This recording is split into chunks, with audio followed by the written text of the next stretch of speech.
இன்றைக்கி நாம் பார்க்க போகிறது 6 புள்ளியில் ஒரு சிக்கு கோலம், 6 புள்ளி 2 வரிசை வச்சதுக்கப்புறம் 2 பக்கமும் 2 புள்ளி விட்டுட்டு 2 புள்ளி 2 வரிசை வச்சுக்கோங்க. ஒரு ப்ளஷ் ஷேப்பில் வருவது. இப்போ எப்படி போட போகிறோன்னா, குறுக்கில், அதாவது இந்த சைடு கார்னர்லேருந்து இந்த சைடு கார்னர் புள்ளிக்கு 4 புள்ளி கணக்கு பண்ணி இப்படி ஒரு லைன். அதே மாதிரி இந்த பக்கம் இதே மாதிரி எல்லா பக்கமும் லைன்ஸ் போட்டுக்கோங்க. இப்போ இந்த லைனை எப்படி கனெக்ட் பண்ண போகிறோம் அப்படின்னா, இந்த ஒரே லைனோட 2 பக்கத்தையும் இப்படி மடக்கி இப்படி உள்ளே கொண்டு வந்துட்டு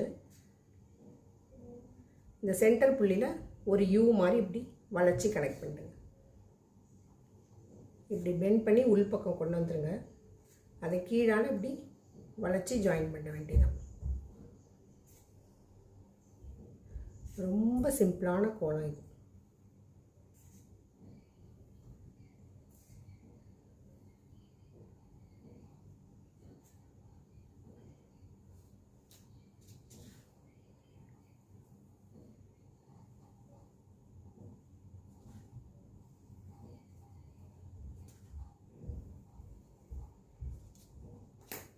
கோலம் எப்படி இருக்குங்கிறத கமெண்ட்டில் சொல்லுங்கள். அவ்வளோதான். சூப்பர்.